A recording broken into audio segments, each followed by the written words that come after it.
시간인데 우리가 성막을 배울 때 성막은 직사각형으로 되어 있지 않습니까? 직사각형으로 되어 있고 가로가 25m, 세로가 길이가 50m 정도 되는 한 378평 정도 규모의 성막입니다. 그 성막에는 이제 울타리가 다 쳐져 있고 기둥이 물론 있겠죠. 기둥이 있고 울타리가 쳐져 있고 문이 있습니다. 문은 하나예요. 동쪽에 하나고 그 의미에 대해서도 다 설명을 드렸습니다. 그리고 문을 열고 들어가면은 바로 앞에 번제단이 있습니다. 번제단은 양쪽에서 제사장들이 잡은 그러한 동물들을 불태워서 하나님께 드리는 거예요. 그 번제단 옆에는 물두멍이 있습니다. 물두멍은 이제 씻는 곳이죠. 그 성소의 그 다음에 있는 성소와 지성소, 성소에 들어갈 때 반드시 씻고 들어가게 되어 있습니다. 그래서 물두멍이 있는 겁니다. 그것에 대한 그런 모든 것들을 사용하는, 물두멍을 사용하려면 물을 뜨는 기구들이 있어야 되겠고, 번제를 드리려면 불태울 때 사용하는 기구가 있어야 되지 않습니까? 하나님은 그런 것까지도 자세하게 말씀해 주셨습니다. 그리고 이제 본격적으로 또 성소에 들어가서는 성소에도 여러 가지 기구들이 들어가면 있습니다. 뭐가 있냐면 떡상과 또 등대와 분향단이 성소에 위치해 있습니다. 그리고 성소 옆에는 지성소가 있는데 휘장으로 서로 분리가 되어 있죠. 휘장을 열고 들어가면 지성소가 있는데 지성소에는 뭐가 있습니까? 법궤가 있습니다. 언약궤라고도 하죠. 그래서 오늘은 이제 그 성소, 지성소에 대해서 말씀을 드리도록 하겠습니다. 성소에는 앞에 지금 보시는 대로 널판이 있습니다. 이 널판에 대해서도 널판하고 그리고 지난 시간에 덮개를 배우지 않았습니까?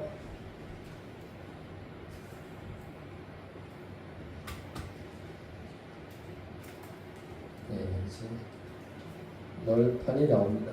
널판. 이게 커 보이죠? 이 널판이 이제 성막의 테두리도 둘레도 기둥이 돼 있고 또 천막으로 돼 있지 않습니까? 성소도 마찬가지예요. 그냥 무슨 뭐 덮개로 퍽 덮어놓은 게 아니라 이런 널판들이 있습니다. 널판들이 총 48개가 있습니다. 48개가 있고 출애굽기 한번 찾아보겠습니다. 출애굽기 26장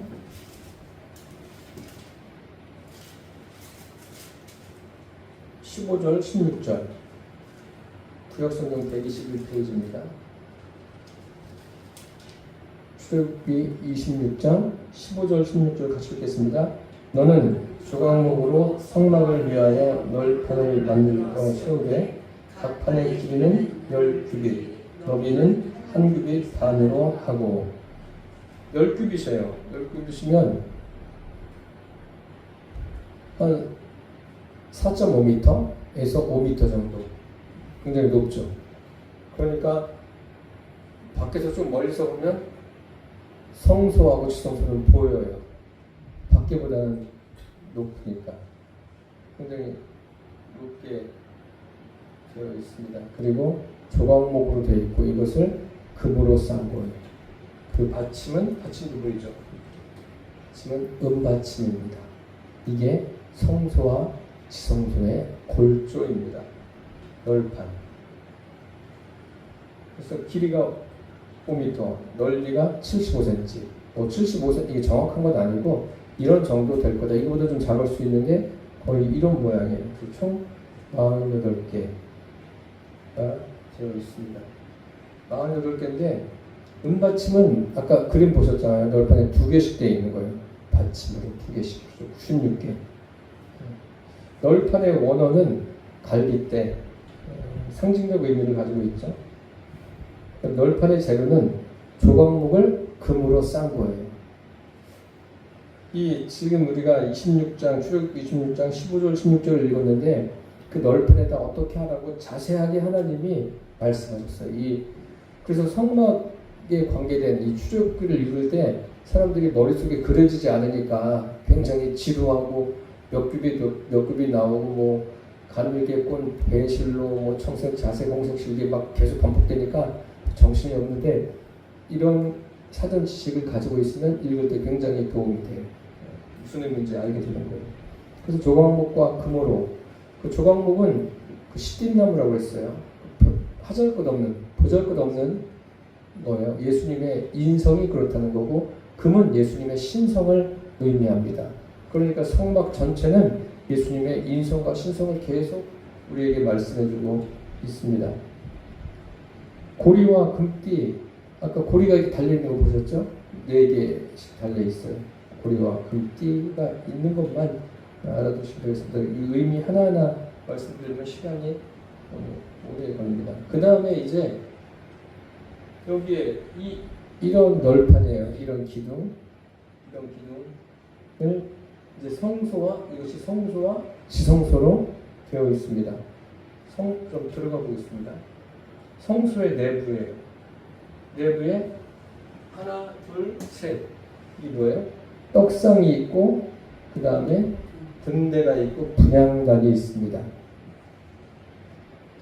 성소의 내부예요. 성소의 내부에는 이렇게 그 대신 이게 다 보이게 되어 있는 건 아니에요. 지난 시간에 배운 것처럼 4개의 막으로 덮여 있는 거예요.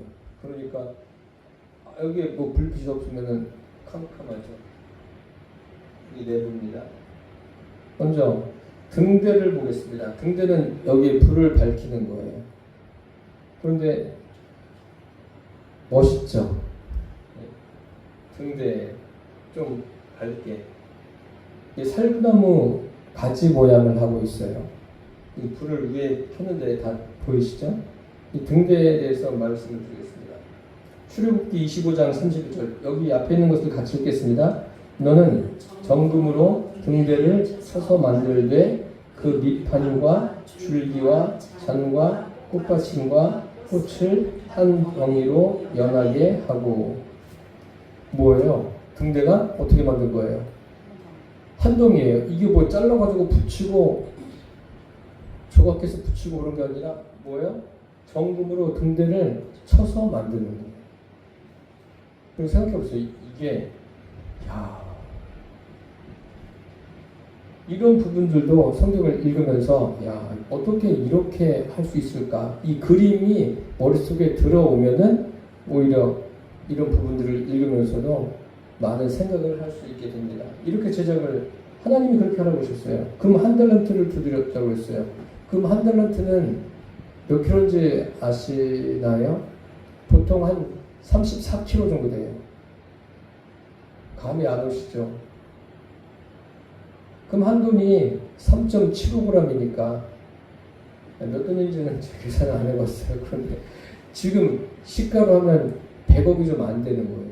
시가로 한다면, 금액으로 환산한다면 굉장히 대단한 거죠. 그거를 한 덩어리예요. 한 덩어리를 금 한 덩어리를 가지고 조각해서 한 것이 아니 조각하고 그렇게 한 게 아니라 두드려서 그런 모양을 만든 거예요. 받침부터 시작해서 다 연결되어 있는 거예요.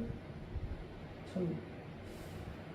그런데 이제 그 금은 생명이 없어요. 생명이 없는데 의미가 어떤 의미냐면 두들길 때 뭐 살짝 두들겨도 되겠어요? 그것을 계속 두들겨 해야지 그런 모양이 나올 것 아닙니까? 더 세게 두들겨야 되고 어쨌든 계속 두드려서 만들어야 돼요. 그 의미가. 그러면은 그것은 또 무엇을 의미하냐면 그리스도인들이 하나님 나라에 들어가려면 많은 환난을 겪습니다. 그런데 그 환난을 겪는데 우리 혼자 겪는 것이 아니라 우리 안에 계신 주님이 우리와 함께 그것을 겪고 가신다는 것을 여러분 잊지 않기를 바랍니다. 참 그 한 달을 쳐서 하는. 그래서 욥기서 같은 경우에 보면 나의 가는 길을 그가 아시나니 그가 나를 단련하신 후에는 내가 정금같이 나오리라. 이런 말씀들과도 다 연결되어지는 거예요.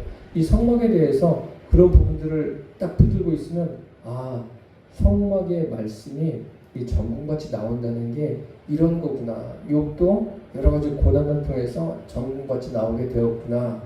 욥만이 아니라 우리 모든 그리스도인들의 삶이 그렇다는 것을 여러분 기억하시기를 바랍니다. 그래서 형상은 살구꽃 형상이에요. 여기 있는 대로. 그리고 이 살구꽃,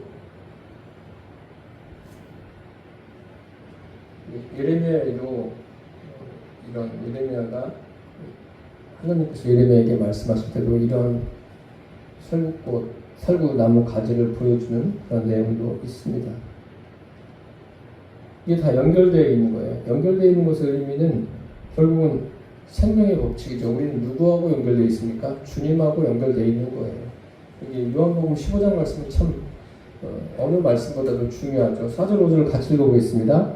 내 안에 거하라. 나도 너희 안에 거하리라. 가지가 포도나무에 붙어있지 아니하면 절로 가시를 맺을 수 없음 같이 너희도 내 안에 있지 아니하면 그러하리라. 나는 포도나무여 너희는 가지니 저가 내 안에 내가 전에 있으면 이 사람은 과실을 많이 맺나니 나를 떠나서는 너희가 아무것도 할 수 없습니다. 그러니까 뭐예요? 제가 늘 말씀드리지만 주님 안에 계시기만 하세요. 계시기만 하면 여기 보세요. 저절로 과실을 맺는 거예요. 내가 열심히 노력하고 최선을 다해서 이렇게 하지 말라는 거예요. 그런데 저도 어릴 때부터 신앙생활을 했지만 그렇게 교육을 받았어요. 교회에서 그냥 무조건 열심히 해야 되는, 물불 안 가리고 열심히 했죠. 그렇게 살아왔죠. 새벽 예배부터 시작해서 금요 기도회가 아니라 금요 철야 예배였잖아요. 예전에는 그것도 초등학교 때서부터 제가 다 그렇게 했거든요. 필요 없다는 이야기가 아니라 사람들이 내가 열심히 공을 들이면 하나님께서 감동하신다. 지성이면 감천이다. 그게 성경이 아니라는 거예요. 근데 그게 성경인 것처럼 가르치니까 사람들이 막 열심히 하니까 이단들이 그 틈새 공략해가지고 들어와서 많이 끌고 간 거 아니에요. 열심 아니에요. 내 열심 아니에요. 내가 내 안에 주님을 영접하기만 하면 되는 거예요. 성령님이 내 안에 들어오시면 물과 성령으로 거듭나면 그때부터 그분과의 소통이 이루어지는 거예요. 교통이 이루어지는 거예요. 그분 안에서 그분과 하나 되어서 삶에 결실이 있는 거지 내가 뭐 열심히 힘을 다해서 노력해가지고 절대 아닙니다. 구원도 아니지만 삶도 마찬가지예요. 삶도 그렇게 사는 거 아니에요. 열심히 내 노력과 인간의 의지를 가지고 뭐 그것이 발동해가지고 최선을 다하는 그런 삶이 아니에요. 물론 말은 최선을 다합시다, 열심히 합시다 이야기하지만 어떤 열심입니까? 주님 안에서 내가 주님과 하나 된 가운데서 열심을 내는 거예요. 그분과 함께 가는 거예요. 그러니까 거기에는 스트레스가 없어야죠. 왜 스트레스를 받습니까? 주의를 하면서. 있죠. 스트레스가 있는데 생각해 봐야 돼요. 왜 그렇게 되는지. 주님 안에 이 요한복음 15장은 굉장히 귀한 말씀입니다. 그리고 불이 있지 않습니까? 이 등대는 불이에요. 밖에 있는 자연의 빛으로는 그리스도를 발견할 수가 없죠. 그래서 쭉 이 말씀에 대한 성경 구절도 여기에 있습니다. 그 다음에 떡상이 있습니다. 떡상은 먹는 거예요. 떡을 이제 계속 놔두면 상하지 않아요. 그러니까 계속 갈아줘야 돼요. 갈아주는데 이 떡은 또 제사장들이 먹기도 합니다. 예수 그리스도의 예수님이 생명의 떡이 되심을 우리에게 알려주시는 것 아닙니까? 그래서 제가 성찬식에 대해서도 말씀드리지 않았습니까? 성찬식에 뭐가 먼저라고요? 떡이 먼저예요. 내가 예수님을 내 안에 주인으로 영접하는 게 먼저라는 거예요. 그 다음에 영접하면 내 안에 계신 성령님께서 그 예수님의 보배로운 피가 무엇인지를 깨닫게 하시잖아요. 아, 나를 위해서, 나의 죄를 위해서 예수님이 십자가에서 피를 흘리셨구나. 그게 깨달아지는 거예요. 이게 바뀌어버리면 바뀌어도 알긴 알아요. 자꾸 교육하고 그러면 알긴 아는데 추상적으로 알아지는 거죠. 더 실제적으로 알아지지를 못하는 거예요. 그래서 우리는 죄인이구나. 그냥 이렇게 알아지는 게 중요한 게 아니에요. 내 안에 계신 성령님으로 인해서 깨달아지는 것. 그것이 중요한 거예요. 그래서 성찬식을 떡을 먼저 하는 거예요.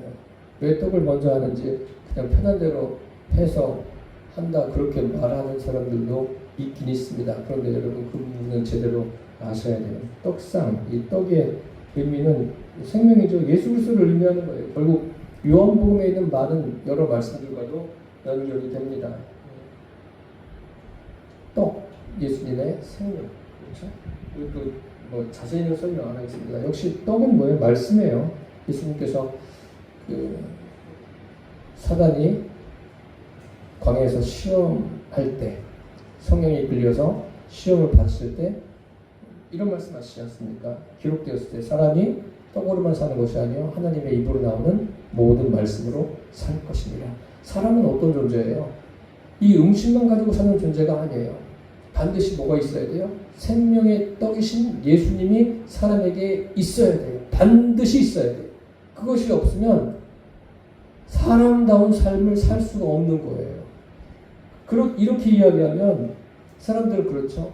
아니 사람으로서 인품이 잘 돼 있고 성실하고 자기 일에 최선을 다하고 그래서 사회적인 지위도 가지고 또 명예도 있고 권력도 있고 부도 누리고 그러면 잘 사는 거 아니냐? 된 거 아니냐? 되긴 뭐가 돼요? 예수님 없으면 다 의미 없는 거예요. 아무리 잘해도 아무리 사람들 보기에 야, 참 저 사람 굉장히 멋지다. 다 소용없어요. 주님이 어디에 계셔야 돼요? 그 사람 안에 있어야 돼요. 없으면 소용이 없어요. 말씀이 항상 우리 안에 있어야 됨을 잊지 않기를 바랍니다.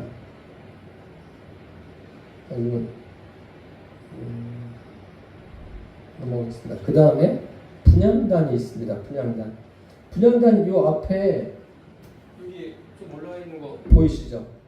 저기에서 향을 피워서 올라가는 거예요. 향을 피우는 저기. 이것도 다 똑같은 걸로 되어 있는 거예요. 분향단 이렇게. 이 분향단이 올라가는 것, 다 우리가 기도하는 것, 하나님께서 받으시고 상달되어진다. 그래서 기도가 우리가 기본적으로 알고 있죠. 우리가 이제 주님 앞에 주님 이것도 필요하고 저것도 필요하고 이런 일인데 이렇게 해결해 주시고 그런 기도를 많이 합니다. 하는데 꼭 아셔야 될 것은 사실은 그것도 기도의 범주지만 굉장히 초보적인 기도라고 말씀드렸어요. 정말 기도는 뭐냐면 주님과 나와 소통하는 거예요. 주님과 나와 대화하는 거예요. 안 보이는데 어떻게 대화해요? 아니 내 안에 계시잖아요. 우리 눈에는 안 보이지만 내 안에 계시고 내가 그분을 인격적으로 영접해서 그분께 이야기를 하면 내 안에 계신 주님이 들으세요. 그러니까 그분과 인격적인 소통이 날마다 있게 되기를 바랍니다. 그분께 부르세요. 그분께 또 말씀을 드리면 주님이 내가 알아들을 수 있는 방법으로 말씀해 주세요. 뭐 직접 성경을 말씀해 주시든지 아니면 음성으로 말씀해 주시든지 환경을 통해서 말씀해 주시든지 어쨌든 말씀해 주세요. 분명하게 말씀해 주십니다. 잊지 마시고 주님께 그렇게 그런 기도의 교제가 있기를 바랍니다. 이게 다 금으로 되어 있죠. 이렇게. 아침 저녁으로 향을 피웠습니다. 분향단에.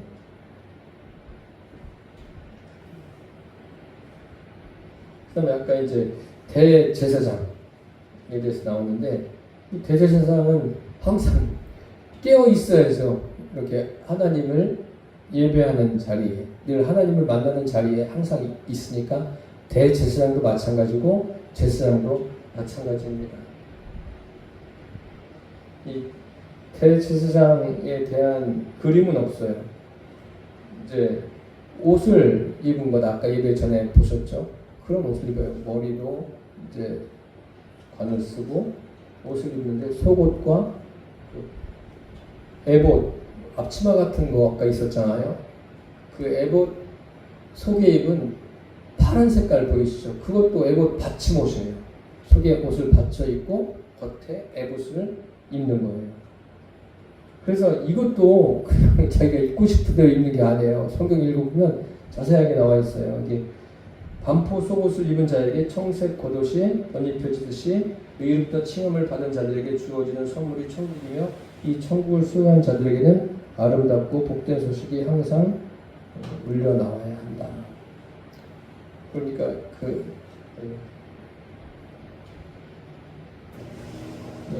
그 에봇은 제사장의 겉옷으로 청색, 자색, 홍색 실과 가는 배실의 금실을 섞어 짠 옷입니다. 소매가 짧잖아요. 또 무릎 가지고 어깨 위에 있는 의복으로 두 개의 보석으로 연결된 견대에 붙은 금고리 열쇠로 연결시킵니다. 그 위에는 판결, 흉패, 흉패 12개의 보석으로 된 그 흉패를 붙입니다. 12개는 12지파가 되어 있고 그 흉패 안에 뭐가 있다고 했어요? 우림과 둠밈. 우림은 빛을 의미하고 둠밈은 완전한 것. 완전한 빛, 주님밖에 없죠. 주님. 또 어깨에 견대도 있고 여기 우림과 둠밈, 또 관과 금패, 여호와께 성경. 그 다음에 이제 지성소를 지나서 성소를 지나서 지성소가 나옵니다. 지성소에는 대제사장이 1년에 한 번 들어갑니다. 지금 지성소 앞에 있는 제사장인데 이게 뭐예요? 이게 법궤예요. 언약궤. 지성소고 이게 그룹들, 천사들. 휘장이에요. 휘장. 휘장하면 생각나는 거 있죠? 예수님께서 십자가에 못 박히실 때 휘장이 위에서 아래로 찢어졌다고 했죠. 그것에 대해서 잠깐 살펴보겠습니다. 휘장은 두께가 손 두께만 해요. 여기 피아노에 있는 보도 가는 거 아니에요? 두꺼운데 이거보다 얇잖아요. 휘장은 이렇게 두꺼워요. 그래서 손 두께만 하고 72개의 주름이 있습니다. 매 주름은 24개의 실로 되어 있었으며 제작하는데 300명의 제사장이 필요했어요. 그거 하는. 네. 이 하나님께서 굉장히 이 성막을 정교하게 하신 거예요. 그래서 그 유대 역사가 요세푸스에 의하면 두 마리 황소가 양쪽에서 잡아당겨도 찢어지지 않는다고 했어요. 그러니까 이건 뭐 천재지변이 나도 찢어지지 않는데 뭐 어떻게 찢을 수가 없는 거예요. 거기에 그룹, 하얀 거 아까 보셨죠? 그룹들, 천사들을 상징하고 하나님의 거룩함을 나타내죠. 여기 그룹들이 또 창세기 3장에도 나옵니다. 히브리서 10장 20절을 같이 읽어볼까요?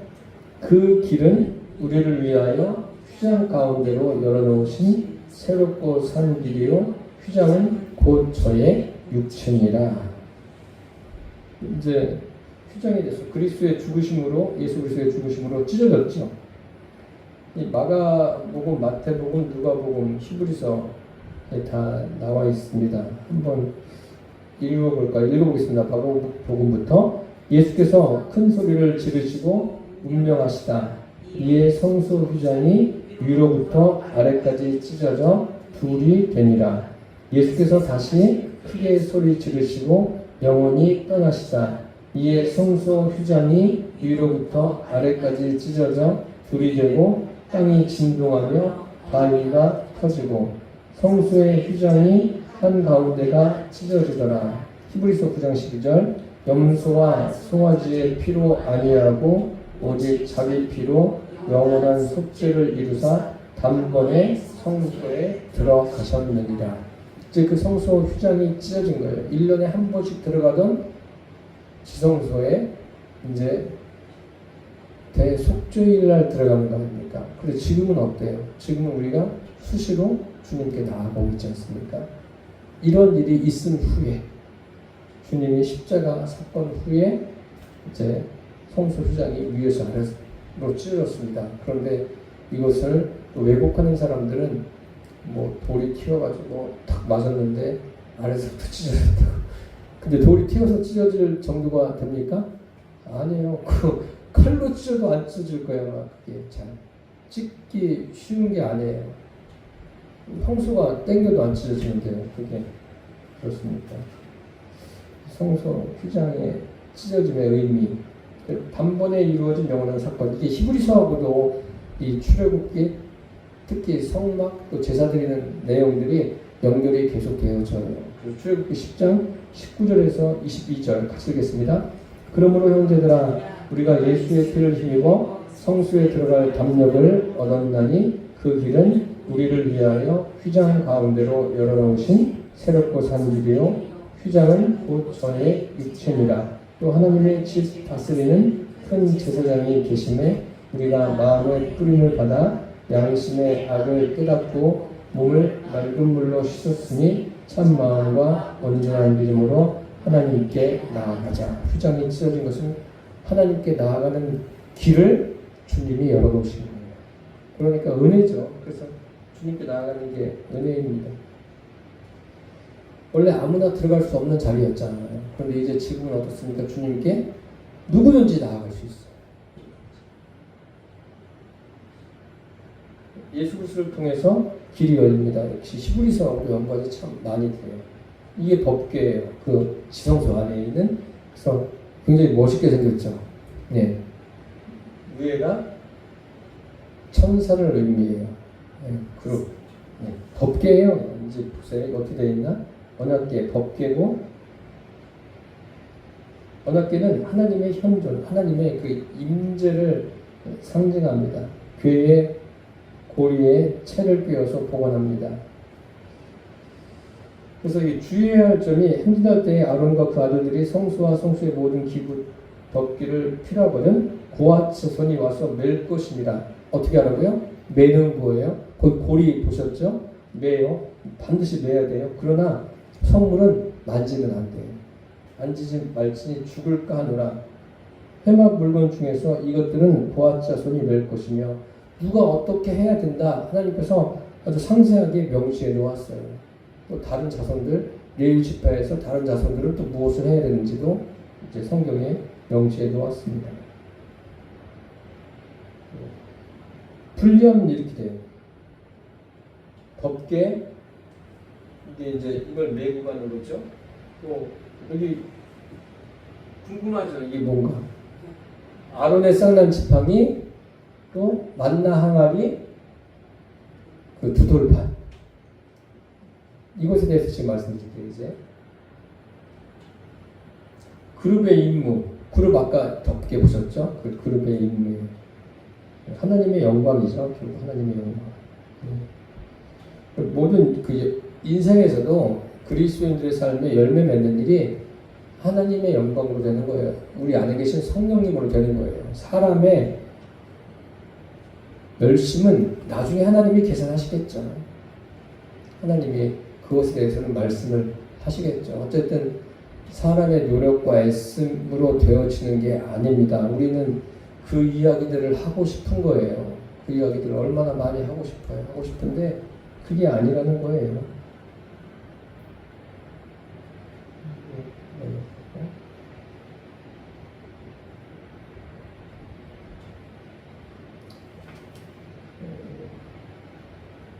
그래서 이 성막을 보면서 아, 이게 정말 구원받는 게 또 신앙생활하는 게 하나님의 은혜구나. 저와 여러분들은 하나님의 은혜를 기억하고 또 은혜를 받은 자답게 누리고 전해야 됩니다. 이 법궤에 대해서 히브리서를 가지고 말씀드릴게요. 히브리서 9장 3절 4절 같이 읽겠습니다. 또 둘째 휘장 뒤에 있는 장막을 지성소라 일컫나니 금향로와 사면을 금으로 싼 언약궤가 있고 그 안에 안나를 담은 금 항아리와 아론의 쌍난 지팡이와 언약의 휘석들이 있고. 이제 보십시오. 법궤가 만들어진 게 언제예요? 출애굽할 때. 그 출애굽하는 시기를 주전 1445년으로 보고 있어요. 그러니까 지금이 2026년도잖아요. 더하면 뭐 3000 몇 년 전에 만든 거예요. 광야에서 만들어졌죠. 그리고 법궤가 없어졌어요. 이게 지금까지 계속 있는 게 아니라 없어진 연대에 대해서는 많은 이론들이 있습니다. 대략 잡아서 이스라엘이 멸망할 때, 그 예수님이 오신 이후죠. 예수님이 오신 이후에 이스라엘이 주 70년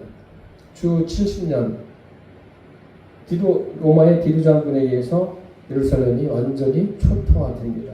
이때 법궤가 없어졌다 이렇게 추정하기도 해요. 또 다른 의견도 있는데 이렇게 추정하면 법궤가 이 땅에 있었던 시간은 약 한 1500년 정도. 무슨 말씀인지 이해가 되시나요?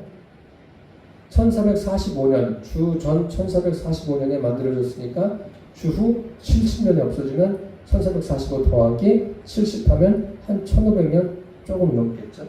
네, 그 정도 있었다. 그런데 그 1500년으로 잡고 그 긴 세월 동안에 법궤 안에 뭐가 있었다고 그랬어요? 예, 아론의 쌍난 지팡이, 만나 항아리, 법궤, 예, 돌판, 두 돌판이 있다고 했죠. 그런데 그것이 있었던 시간은 그리 길지 않은 거예요. 예, 수십 년에 불과하다는 정설이 있습니다. 하나님께서는 법궤 안에 10계명만 넣으라고 명령하셨어요. 그런데 어떻게 됐어요? 아론의 쌍난 지팡이와 또 만나 항아리는 법궤 속에 두지 말라고 하셨어요. 그런데 고아 자손들이 이제 움직여야 되잖아요. 날라야 되잖아요. 운반하다가 귀찮으니까 넣어서 운반한 거 아닌가. 그건 알 길이 없습니다. 뭐 성경에 나와 있지 않으니까 그렇게 추측해보는 겁니다. 제가 제 이야기를 하는 게 아니라 성경에 보세요. 분명한 것은 이 세 가지가 그 법궤 안에 들어갔었던 적이 있었다는 거죠. 얼마만큼인지는 모르겠어요. 솔로몬이 성전을 완성하여 주전 959년에 법궤를 성전에 두기 위해서 가져왔는데 열어보니까 뭐가 있었어요? 10계명 두 돌판밖에 없었습니다. 그것만 남아있어요. 10계명의 위치, 출애굽기 25장 16절을 같이 읽겠습니다. 내가 내게 줄 증거판을 궤 속에 둘지며 어디에 두라고요? 궤 속에, 언약궤 속에, 법궤 속에 두라고 분명히 말씀하셨어요. 그리고 아론의 쌍난 지팡이는 어떻게 하라고 했어요? 민수기 17장 4절 읽겠습니다. 그 지팡이를 회막 안에서 내가 너희와 만나는 곳인 증거궤 앞에 두라. 속에 두라고 그랬어요? 앞에 두라고 그랬어요. 네. 그 다음에 만나 항아리의 위치, 출애굽기 16장 33절 읽겠습니다. 또 아론에게 이르시되 항아리를 가져다가 그 속에 만나 한 우매를 담아 여호와 앞에 두어 너희 대대로 간수하라. 아론이 여호와께서 모세에게 명하신 대로 그것을 증거궤 앞에 두어 간수하였고, 어디 두었다고요? 증거궤 앞에 둔 거예요.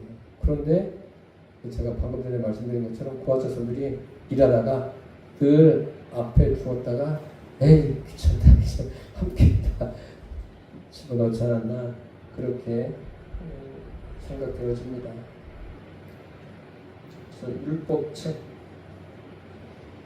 율법책도 이제 언약궤 곁에 두어 너희에게 증거가 되게 하라.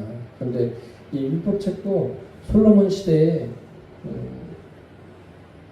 결국은 이제 돌판만 남게 됩니다. 돌판만. 그래서 돌판이 남았다는 게 참 귀하죠. 열왕기상 8장 9절 읽겠습니다. 궤 안에는 두 돌판 외에 아무것도 없으니 이것은 이스라엘 자손이 애굽 땅에서 나온 후 여호와께서 저희와 언약을 세우실 때에 모세가 호렙에서 그 안에 넣은 것이더라. 이 두 돌판은 확실하게 누가 넣었는지 성경에 명시되어 있습니다. 결국 두 돌판만 남았다는 것은 인본적인 것은 사라지는 거예요. 사라지고 남는 것은 하나님 말씀밖에 없어요. 그래서 우리 마음에도 항상 하나님 말씀이 있게 하시기를 바랍니다. 하나님의 말씀이 없으면 신분의 삶을 살 수가 없어요. 아무리 설교를 들어도 설교 듣는 것 같고 되는 거 아니에요. 여러분들이 직접 말씀을 읽으세요. 그래서 그 말씀이 항상 내 안에 있게 하시기를 바랍니다. 그래서 이제 제사장들이 이렇게 짐승을 잡아요. 양쪽에서 잡고 불태우고 하나님께서 이제 받으시는 하나님의 영광이 임하는 거죠. 여기까지 이제 성막을 마치겠습니다. 여러분들이 얼마나 이제 도움이 되셨을지는 모르겠지만 이제 성경을 읽으실 때 이것을 안 한 것보다는 훨씬 나을 거예요. 좀 읽을 때 더 편안한 마음으로 읽으실 수 있을 겁니다. 이제 히브리서를 하면서 또다시 성막을 언급하게 될 겁니다. 그러면은 그때는 조금 더 지금보다 더 폭넓게 깊게 다양하게 주님께서 우리에게 말씀하시고자 하는 것을 듣게 될 줄 믿습니다. 기도하겠습니다. 살아계신 주님, 몇 주간에 걸쳐서 성막을 배웠습니다. 우리 모두에게 성경을 깨닫는 은혜를 주셔서 감사합니다. 하루하루 시간이 지나갈수록 항상 우리 안에 주님 계심을 인식하고 주의 말씀으로 충만한 삶을 살게 하여 주옵소서. 예수님의 이름으로 기도드립니다. 아멘. 찬송가 144장 부르겠습니다.